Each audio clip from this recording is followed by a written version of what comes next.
Okay, good morning to each of you, members and friends of our learning community. I'm Sally Durstein, and I lead our team at the Delaware Valley Family Business Center. And I'm delighted to welcome you to our fifth webinar in our series that we're producing to help you navigate the uncertainties of COVID. And COVID has certainly changed our landscape, all of ours. It's changed our home life. We do family connections differently. We do Easter differently. We run our businesses and make decisions in a different manner. And I've been really grateful for how our advisors and presenters have been really studying all this legislation and adapting and interpreting and really giving us good information. And also really grateful for how we as a community have been adapting and innovating and caring for people. So thank you for everything that you're doing. So a word that we will be recording today, and it will be on our website later on this evening. We'll have both the video version, an audio version, as well as the slides.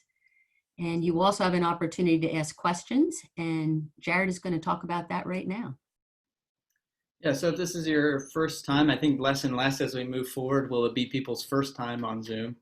But if you haven't been on, if you're on a desktop or a laptop, at the bottom there will be a place that says Q&A, and you can click on that and submit questions that way. We'd prefer you do that versus the chat. It makes it a little easier to facilitate that. So if you can do that through the Q&A function. And if you're on a mobile phone or a tablet, you'll probably need to tap the top or the bottom of your screen, and a menu should come down, and you could submit it that way. So make sure once you type in your question in the box it gives you that you actually hit submit as well, or we won't be able to get that. If you have any technology questions, you can also ask those. I'll probably just type those responses to you, and we won't be interrupting our time for that. But if you do have those questions, put it there as well, and I can get back to you on those. So thank you.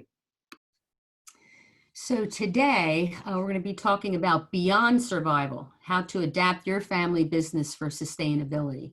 So we are pivoting here. We've been doing a lot of catching up, catching our breath, a lot of uncertainty, but we're going to be really looking forward now. So we're going to be moving towards discussing practical business tools to help you move forward. We're going to review cash flow planning techniques and scenario planning, and exploring shifting mindsets to see strategic business alternatives and new opportunities. So I'm really delighted that we have two of our favorite people. We have Paula Barrett and Ryan Hurst. They're partners at RKL. We've worked with them for years with clients as well as through educational forums. And just a word about each. Paula has 3 decades of experience assisting family businesses and owners with exit strategy formulation, ownership interest transfers, and succession plan development. And Paul is also one of a few consultants in our region that is credentialed as a certified exit planning advisor. And she's also very experienced in valuations. And Ryan, he's an in-demand transaction consultant. He has expertise in succession planning, conducting valuations, and also strategic alternatives analysis. So we are really delighted to have them. And I'm going to turn it over to Paula now to get us rolling. Thanks, Sally, and thank you, Jared. We appreciate the opportunity to speak with everybody this morning. It has certainly been quite a trip. The last 30 days, much has happened, much has changed. So we're going to go ahead and get started today. We're going to take a look at where we've been, what we need to do, where we are headed, and seizing new opportunities. So with that, let's get a little perspective before we start. For some organizations, near-term survival is the only agenda item. Others are peering through the fog of uncertainty, thinking about how to position themselves once the crisis has passed and things return to normal. The question is, what will normal look like? While no one can say how long the crisis will last, what we find on the other side will not look like the normal of recent years. So these words were actually written 11 years ago amid the last global financial crisis. And they certainly still ring true, but they understate the reality that our world is currently facing with the true tragedy of the loss of human life. The worldwide death toll passed 119,000, and 2 million people have tested positive for coronavirus as of Monday, according to Johns Hopkins University. According to the CDC, the US had 554,849 cases in COVID-19 and 21,942 deaths. So the coronavirus outbreak is first and foremost a human tragedy. It's affecting hundreds of thousands of people, and it's also impacting our global economy. So let's step back and look at where we've been. We've pretty much been responding to a crisis, and we've had to take some very quick short-term action, both personally and professionally.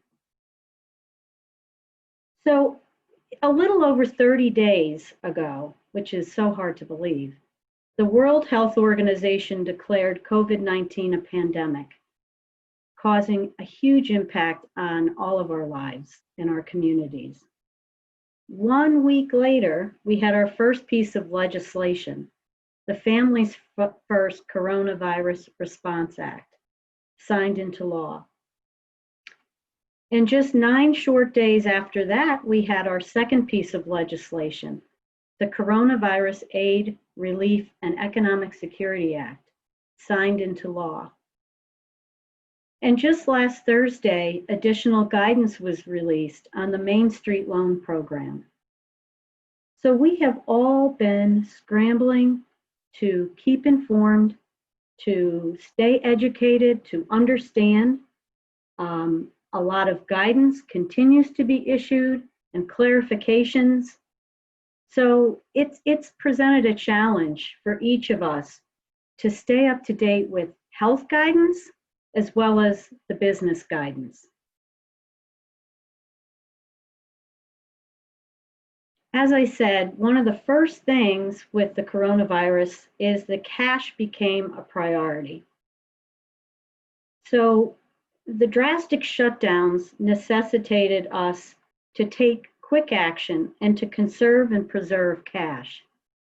All of the regulations and guidance have added demands to business owners to understand impacts to cash flow. Our supply and demand channels have been shocked, disrupted.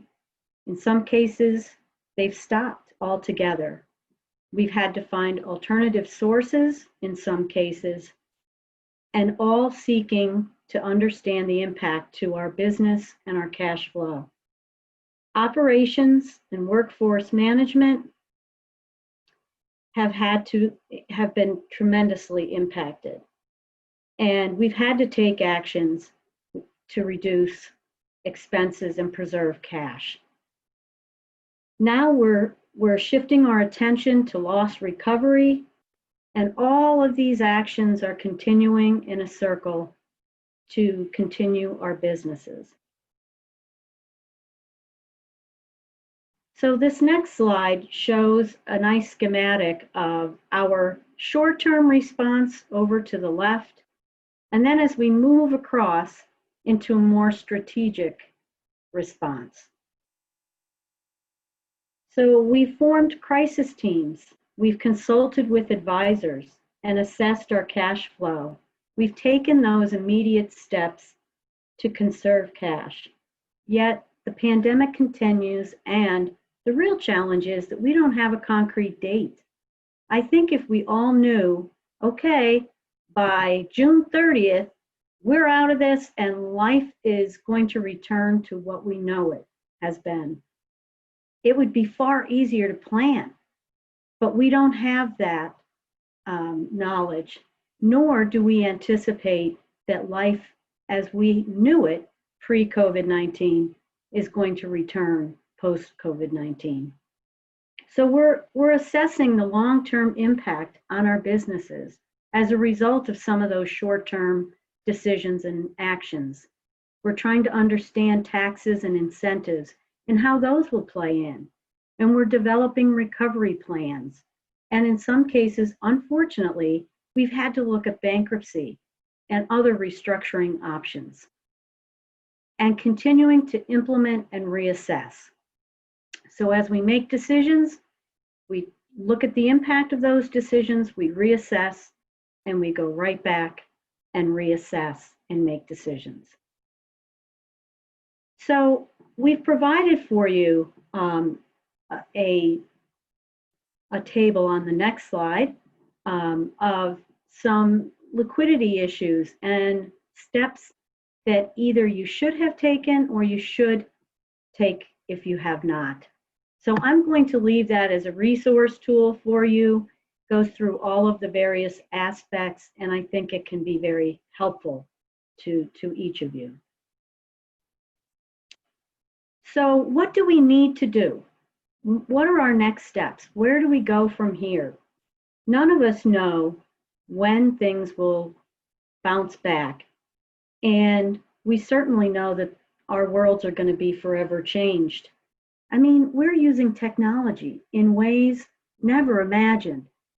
I can tell you 30 days ago, I never would have guessed that I'd be sitting in my living room speaking with you folks virtually over, through a webinar. And isn't it fantastic that we have that ability? So in some ways, in this physically distant world that we're all coping in right now, in some respects, we've never felt closer because technology has allowed us to connect globally. And, I'm very thankful that we have that.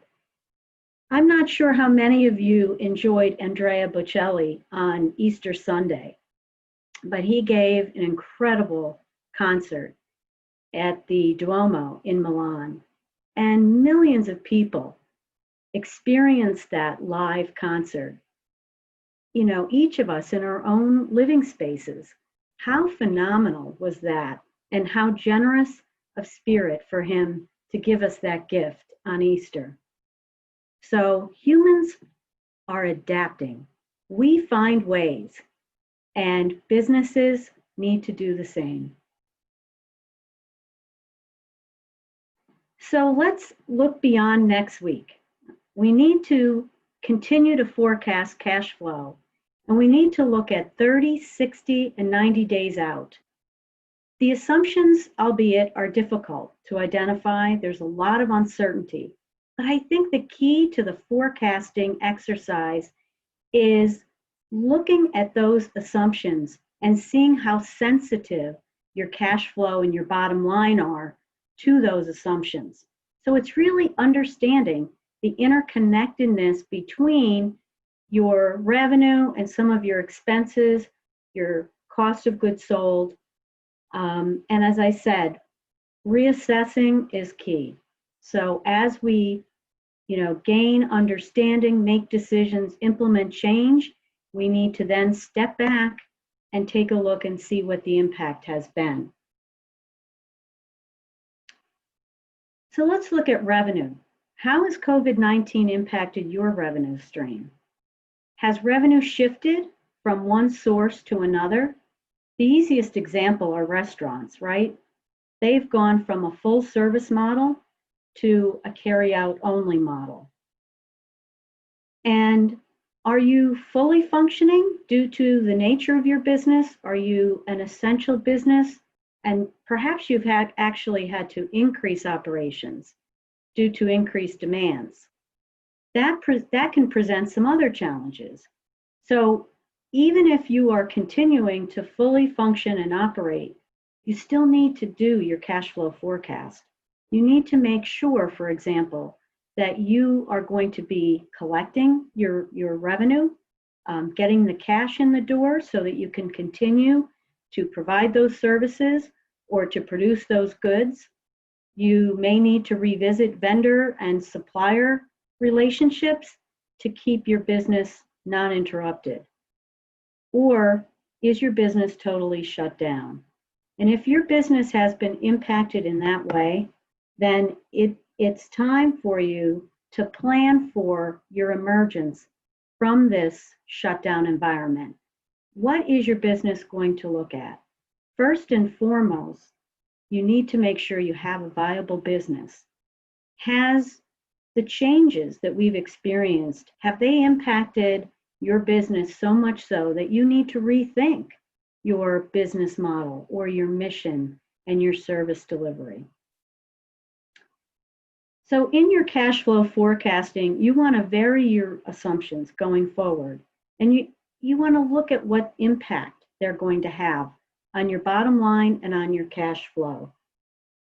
Again, we're not going to have concrete answers, but as long as we are building in assumptions and seeing impacts, it'll give us more information to understand, how our cash is being impacted and what decisions we need to make.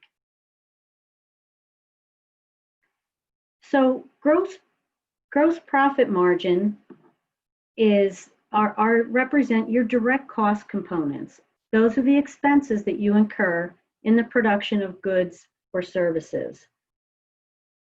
So how has labor cost is the big one. That has been impacted tremendously. And if you are continuing to operate and manufacture, it's presented other issues for you. So for example, one manufacturer client that I have mentioned that they're reconfiguring their process, and where they were producing on one shift, they've now split it into 2 shifts to allow for appropriate physical distancing. So that may in fact have a direct increase in their cost. Their production and their yield has been reduced perhaps, and now they're running machines over a longer time period. So you would expect that there's going to be some changes to their gross profit margin. Are you using independent contractors? Have you had to eliminate some employees and replace them with some services from independent contractors? Are you incurring overtime, which is going to impact your margin? And what additional costs have you been incurring to create a safe work environment? Your inventory and material cost, another large item, is also, I'm sure, been impacted if you are manufacturing. Are you able to still obtain your materials and your supplies? And how have your costs been impacted? Has shipping increased in trying to get goods and materials and supplies to you quicker? And all of us need to be looking for new strategic alternatives here. So vendor management and communication is going to continue to be important as this situation continues and as we pull out of it. So a best practice is to develop a matrix of essential functions and processes with critical resources and look to see how they can be adjusted more efficiently. Forecasting your resupply and whether or not you can more tightly manage your inventory is going to help improve your margin. Mm-hmm. So overall, I think we're seeing a lot of creative ways to manage cost and to do business differently. One small example, but I thought it was creative, is a nursery who provides plant materials, and at this time of year, that's a very important, they're basically growing and producing in order to be able to supply at this time of year. And they went to an honor system of putting material out with an honor box and suggested payment term. But in order to minimize the human interaction and provide a safe environment, they've gone to a different delivery method. So all of us are becoming creative, and we're also probably going to be spending more on technology in the future as well.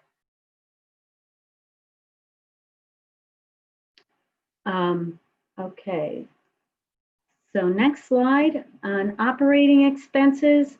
These are the expenditures that don't relate directly to the production of goods and services. So basically they represent all of your other costs. They're typically fixed in nature. So things like rent, utilities, payroll and benefits, insurance, office supplies, sales and marketing. These are the costs that you hopefully try to attack right away. And that is, let's understand what is our fixed cost structure. And do we have any opportunities to reduce it or to change payment terms with some of our suppliers?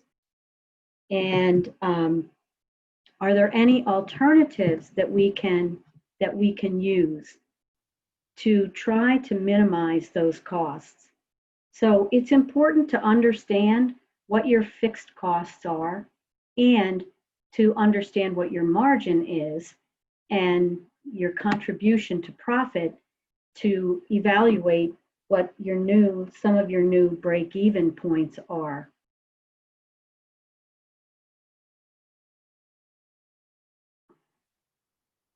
So your operations are not, most likely your operations are not continuing in the normalized manner that you have historically seen. So you're going to need to go back and redefine what your new KPIs are. What is your break-even sales volume based on perhaps reduced employees and abbreviated schedules and changed margins? Also, you're going to need to look at, you may have been able to refinance some of your debt, and you may have been able to negotiate some change terms or increased a line of credit. All of those things need to be factored into your forecast. Some of you may have applied for the Paycheck Protection Program loan and will be interested in planning for and maximizing the loan forgiveness opportunity that's available. And just a word of caution there, I think it is a tremendous opportunity to convert the loan to a grant, and it's all based on retention of employees. I'm not going to get into the specific mathematical calculations. I know that prior webinars have addressed that, and I'm sure that there are resources that you have access to. But in general, the concept is to retain employees. And so what we would say is to make sure that you do that with an eye towards long-term impacts and making sure that if you are in fact, making decisions to take advantage of that they are going to have the desired long-term result. And then a little glimmer of hope at the bottom there of when are you going to bring employees back? And that's going to take some planning as well. And we know that we will emerge from this, and we all want to be prepared and strategically address the gearing back up. So now we're going to move from what I would say the familiarity of forecasting to scenario planning. And I know that the forecasting is a challenge, but it really is based on, your historic results and some short-term known assumptions that you can build into it. Scenario planning, however, is really wandering into a land of unknown and a lot of possibility. So that's what I think the key message here is is scenario planning is going to allow you and your senior leadership teams to sort of take a step back and re-look at your business and build into it some assumptions and model that out and see how that would look and whether or not you need to rethink some of your strategies going forward.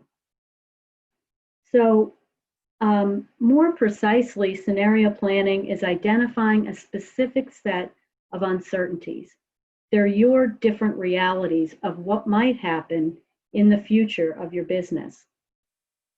And so building this set of assumptions is probably the best thing that you can ever do to help guide your organization in the long term. And it's not easy work.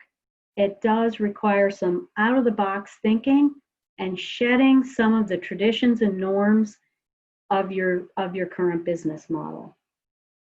So for example, farmers, they use scenarios to predict when the harvest will be good or bad, depending on the weather. And then it helps them determine and forecast what their sales and what their future investments will need to be. The challenge is, at a time like this, there's a lot of uncertainty. So it's not an easy task. However, I'm gonna talk about a 4-step process that I think might help you through this process. So when you're doing scenario planning, we're really looking at what are the driving forces of your business, and that's going to vary for everybody. But it's important to understand what are the things that impact the demand for your services or your goods, and also what are the critical uncertainties around those. Based on those two, pick a couple significant driving forces and identify those critical uncertainties and develop a matrix. And through your modeling, develop some scenarios of what that would look like under different conditions. And then the real benefit is the discussion of the implications and the various paths. So use this information to understand what possibilities exist for your business. And don't be, it's not a precise process. So it's not like an accounting process where there's a specific number that you're going to come down to. It's really about developing possibilities and modeling that out to see what the range of possibilities and the range of profitability would be under various scenarios. And the other thing is to make sure that you involve senior leadership team. Sometimes it helps to have an outside facilitator guide the process, but use that muscle, use that brain collectively with your key business operations managers to help look at the various scenarios that exist. So there's some do's and don'ts that I'm providing on the next slide. And I'm going to leave that again as a takeaway, a tool for you. But some of the key takeaways are familiar. I think we're all tempted to gravitate to what we know, what we've already known. But this is a time to really venture into the possibilities of what might occur. The future isn't going to look like the past. And don't be overly optimistic and unrealistic. And at the same time, I would say balance that with have some healthy optimism as well. We will pull through this, but we're going to pull through differently and at different speeds. And I think one of the most important outcomes of this is the discussion and the debate that will occur. Avoid using it as a one-time exercise. try to integrate this scenario thinking and scenario planning into your operations. And as I said, avoid the temptation of gravitating to numerical precision and look at the broader possibilities and generate some new ways of thinking. So I'm going to hand it over to Ryan, and Ryan is going to take us into where we are headed. Morning, everybody. This is Ryan Hurst, also a partner at RKL. Paula's done a terrific job of kind of covering, where we've been and really thinking about what are some of the tactical options at your disposal for managing things. So how do you adapt your business to secure your future? Really, Paula has spent a lot of time more in the crisis management mode. So, what are the opportunities to identify the ability to conserve cash? What types of steps need to be taken in order to evaluate where your business is? What types of changes may need to take place with regards to your people, the processes that are in place, the technology that you use, and tapping into technologies that you may have but you may have never used prior to the last few weeks, and then just ways of communicating with your other constituents, with your stakeholders, with your customers. How do you get out in front of them, and what do even your general business dealings look like compared to how things once were done? For instance, salespeople that are used to being out in front of their customers with live interaction have had to adapt in incredible ways over the last few weeks. It's been a monumental change for many of us. Never did I think that I would be presenting to a number of people on a number of different occasions from my guest bedroom. But it is the world we live in, and we're adapting, and I'm sure all of you are as well. So Paula's piece talked a lot about cash conservation, cash flow management. How do we, turn our revenue more quickly to bring cash in the door? How do we consider what we're spending on and reducing the flow of cash out the door? A little bit touching on some of the loan programs that have been put into place to potentially bring added sources of cash in the door, all with the basically the underlying theme is, can we undergo the great pause?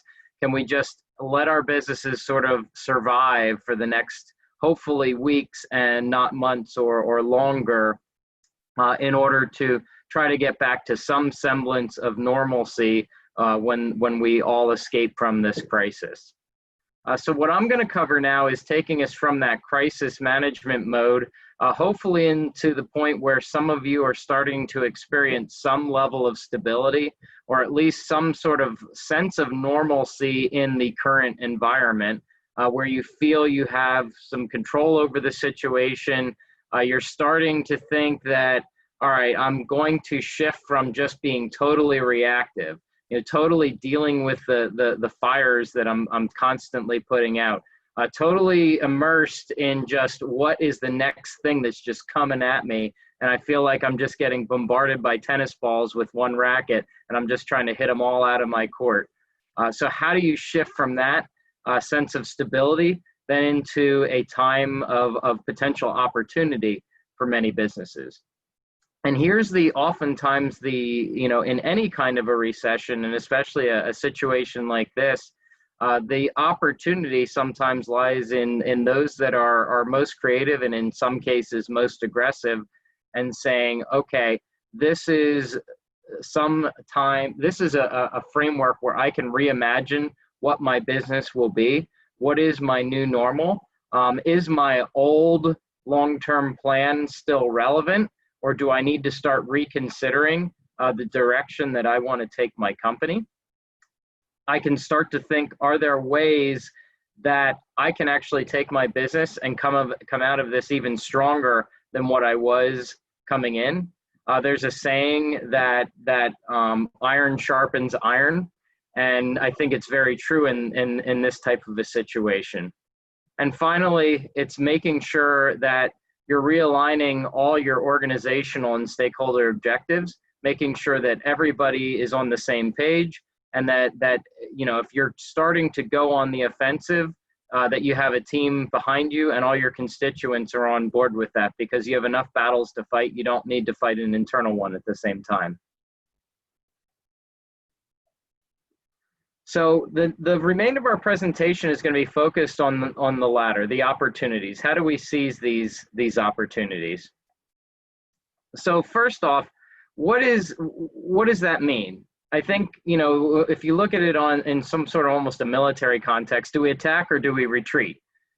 So in a normal recession, and this one probably even more a heightened level, I think most folks have been in a little bit of retreat mode.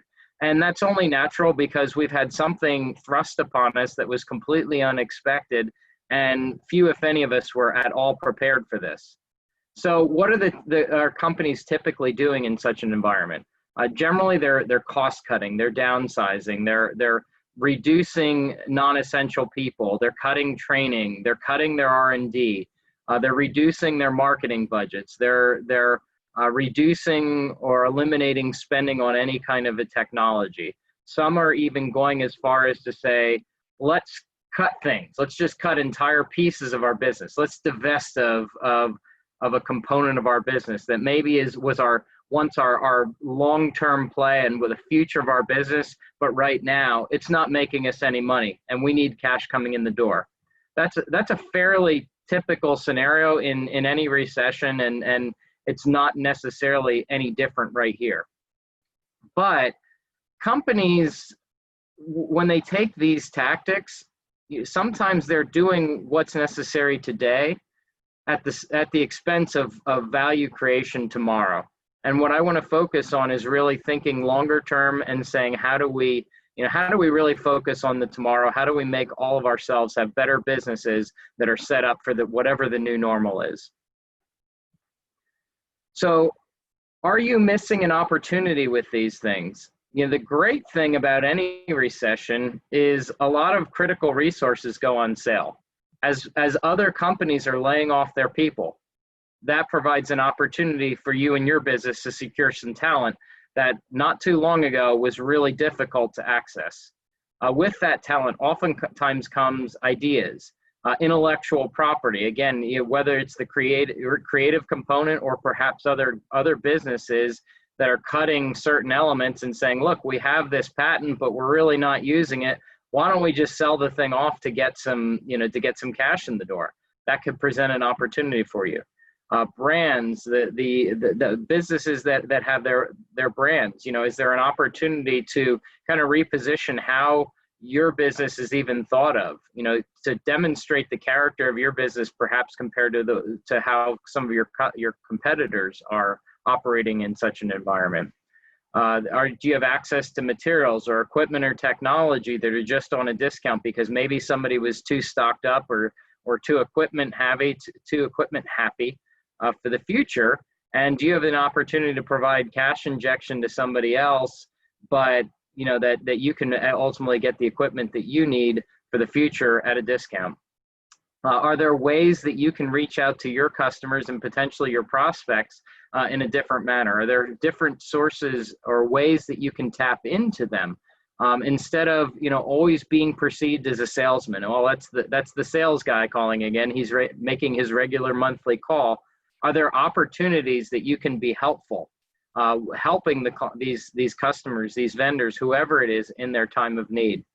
And not the least of which is, are there opportunities for acquisitions of entire businesses where the owner just says, I'm out, I just can't deal with this anymore, and you have the opportunity to come to the table as a great suitor, potentially in a depressed valuation environment. The one resource that isn't typically readily available in a recession is actually financial capital. That's usually the difficult one to come by. It's like, yeah, there's all these great opportunities here. And if I'm aggressive, I can take advantage of them, but I don't have any money to take advantage of those.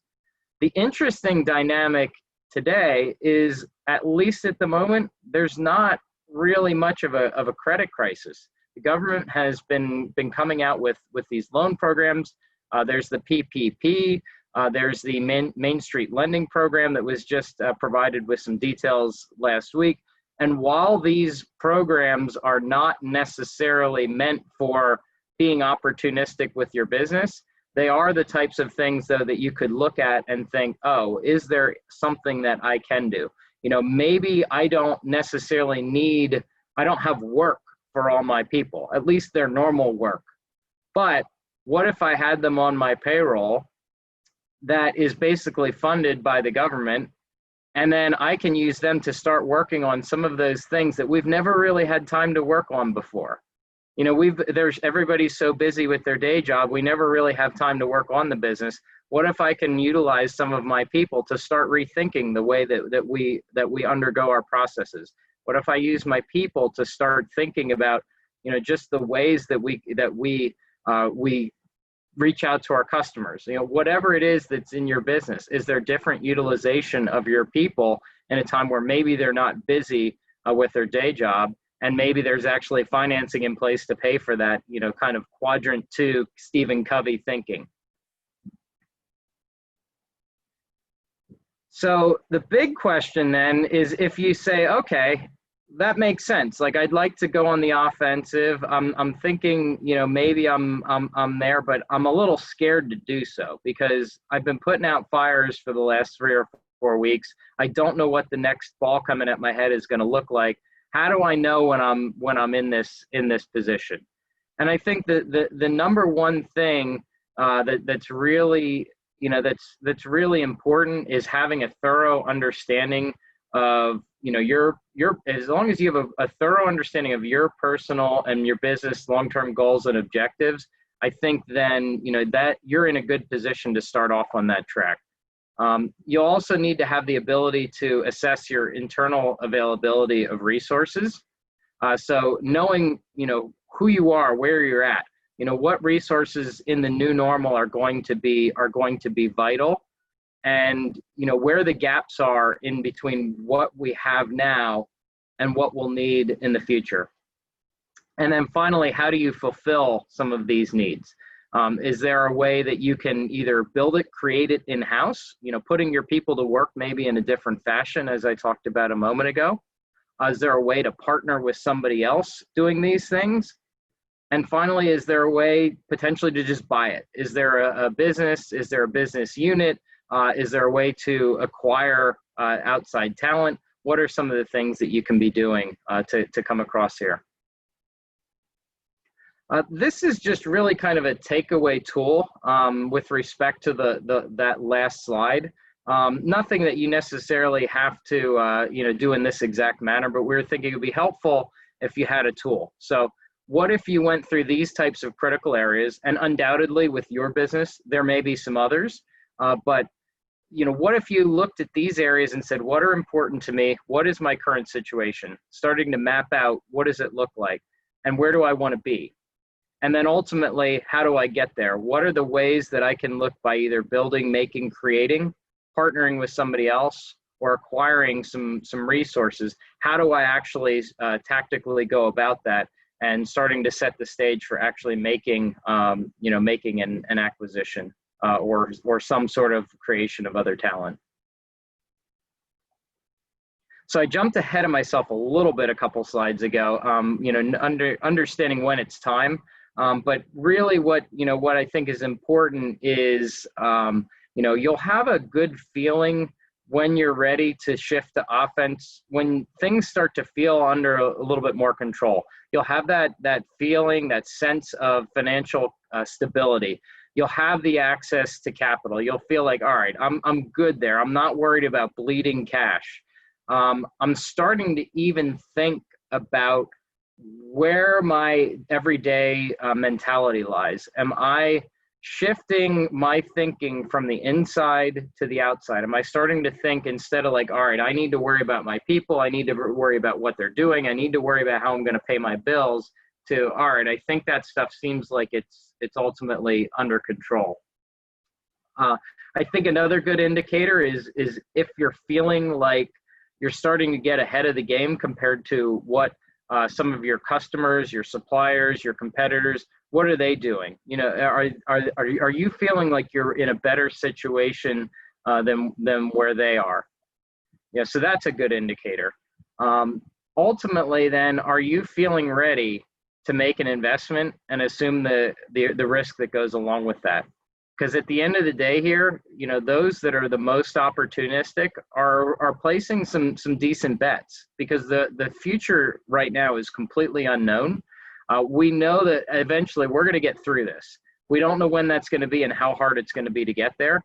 But those that are taking a little bit of that controlled risk on are those that have the potential to make the major rewards. And then the final indicator is looking at across your 5 mountains, you know, thinking about what are the constituents in your group that are most important, having the voices, and are they on board? You know, making sure that you're not just going at this alone. You'll have some pretty good indications with the different stakeholders in your organization, and making sure that this aligns with their objectives, and that they're saying, yeah, we're ready. We know there's a risk in maybe going on the offensive, but we're ready to take that risk because we like how this is aligned with our overall objectives. And this is going to make all of us and put us all in a better place later. So regardless of what you do, whether you go on the offensive or not, yeah, I think it's important, and Paul alluded to this earlier, remaining cautiously optimistic. I mean, pure pessimism, pure negativity is not going to do anybody any good in this sort of a situation. And you'll never, if you're constantly pessimistic, you'll never see a good opportunity coming. You know, not that you want to be crazy and start thinking that this is over and you know, this is just a blip. It's a serious situation, but if you can keep a level head about you, I think you're going to do very well in navigating through this. It definitely comes back to reassessing your goals, making sure that those are aligned to navigating the short term. Speaking with your customers and you know, keeping a regular dialogue with them, shifting from a selling mode into a helping mode, you know, identifying where their challenges are, you know, helping to solve their problems. That's where many an opportunity comes from, is when you just say, look, what does my marketplace need? What do my customers need? What do my vendors need? There may be a brand new solution in there that you could be on the forefront of. And finally, I think it's important to just communicate regularly with your people internally, you know, making sure that their ideas are on there. Don't go it alone. I think a lot of them are going to be in a position to really start to help you navigate into whatever the new normal is, and encourage and foster their creativity and take advantage of what they bring to the table. I think many people right now some of their biggest challenges is we all feel isolated. And of course, that's by design, you know, the social distancing. But I think, you know, more and more people can feel a little bit, you know, isolated from, you know, even the creative function of what their jobs could be, you know, really just isolated from so many things. And if you get them empowered and part of your organization on more of that creative level, I think there's a lot of potential good things that come for you. So that's our prepared remarks for today. Did want to invite all of you to visit our Coronavirus Resource Center on our website, rklcpa.com. We have a lot of helpful information out there on loan programs, the tax components, many different thought pieces out there that we're staying all over. There's also our webinar series that Sally and Jared and the team have been promoting for us, and we really appreciate that. I certainly want to invite all of you to that, which you can sign up for that on our website. And then as we continue to evolve in this marketplace, we're going to be working with our clients and others more and more to provide specialized support. And are launching our Adapt Business Sustainability program, which really focuses on planning for the next 30, 60, and 90-day periods, and would welcome you to contact either Paula or me if you think that we could be helpful in that light. And finally, then, here's our contact information. Feel free to get in touch with either one of us. And thank you for allowing us into your homes and places of business today. And I'll turn it back over to Jared.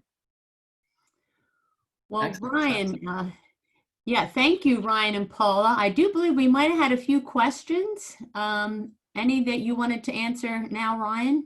Did you have one that came through earlier? So we did have a couple. There was one on the funding of the PPP loan program, which from the application to the actual funding, that timing is up to 10 days. That was actually guidance that ended up being released, I believe it was late last week, by the SBA. There was another question on what it means to term out your line of credit. And basically that just means a line of credit is typically structured as a revolver. The balance can go up and down. You know, you take out a little bit more, you pay a little bit off. To term that out is basically to more or less refinance that into a longer term loan.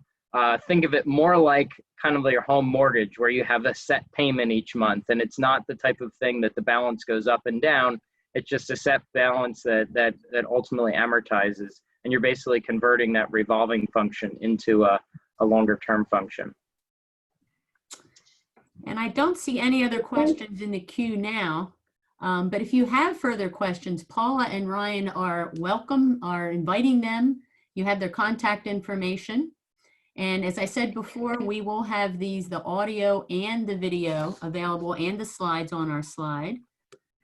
I believe one more came in. Let's see if you can answer this one. Do you know how much of the $350 million has been funded by the SBA? There is a website, and Paula, you might have the link to this. I don't remember it offhand. There is one that there's actually a tracker, but I can say that Senator Marco Rubio, who has been definitely a strong voice on this program over the last week, is mentioned this morning that it is getting close to fully funded. What exactly that means it's tough to say. You know, if you haven't applied yet, that could pose a challenge. But if you're already in the system, you know, where in the system is he coming up with that figure? It might be, you know, more of a component of loans in the system, not just loans that have been either dispersed or approved at this point. Just so you're aware, there has been talk about additional funding, another $250 billion potentially, and going into this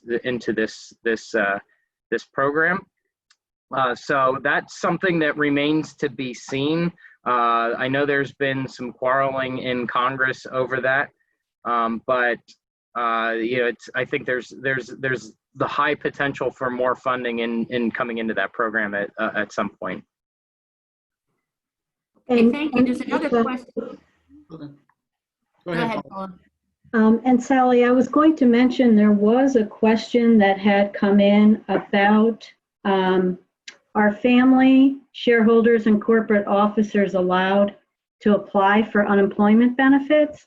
So I just thought this might be a good opportunity to address that the CARES Act, which was signed into law on March 27, it does provide enhanced unemployment compensation benefits and pandemic unemployment assistance for and expanded eligibility for individuals who have traditionally been ineligible.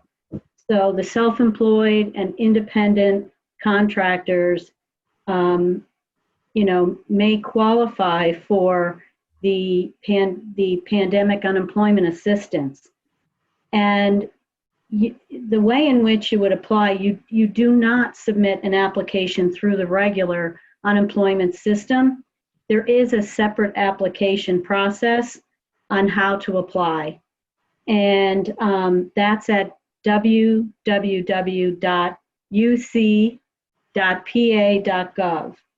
And I'm not sure that the application or the process is actually up and running right now in Pennsylvania, but it will be forthcoming.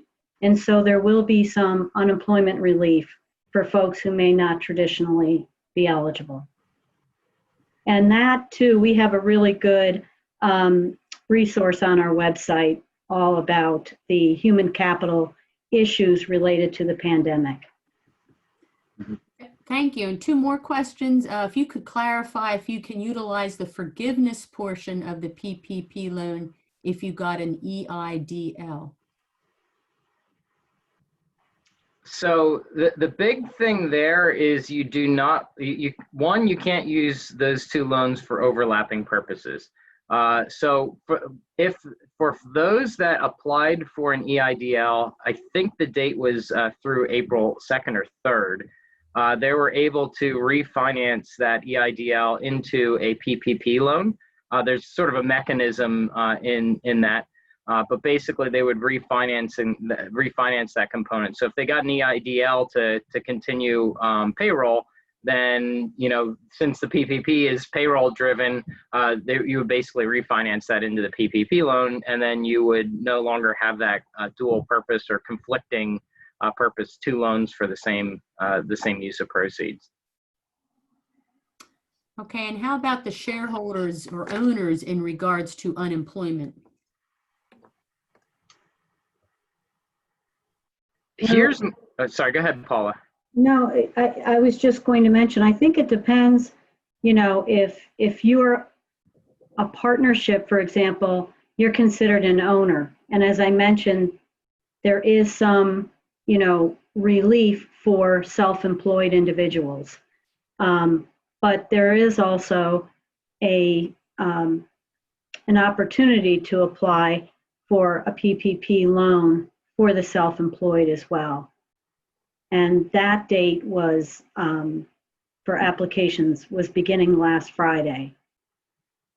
So Ryan, I don't know if you'd like to add to that. The only thing I would add just in general regarding unemployment, I'm sure many of you are aware, typically owners of businesses don't really qualify for unemployment.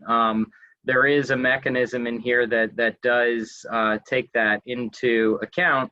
The challenge for a lot of folks that we've been talking to has been actually accessing that. It doesn't appear that that has necessarily been a live option thus far. Yes, and that's the PUA that I had referred to earlier. So that website is available, and I think it's just a matter of continuing to check. I know one of our human capital consultants has, as she said, she's been badgering the state in terms of when is this going to be available and up and running. Great, thank you. And then we have one other question which we can answer online about a website question so that we can end on time. So thank you very much, Paula and Ryan, for being with us, for sharing this information. Again, this will be on our website later today, both the audio, the video, and the PowerPoint slides. So thank you. And want to invite you all to our next two webinars. We have one next Thursday on April 23. It's going to be about redefining boundaries and building resilience in our families. And Jared and I are going to do that one. And then we have one on Thursday, May 14.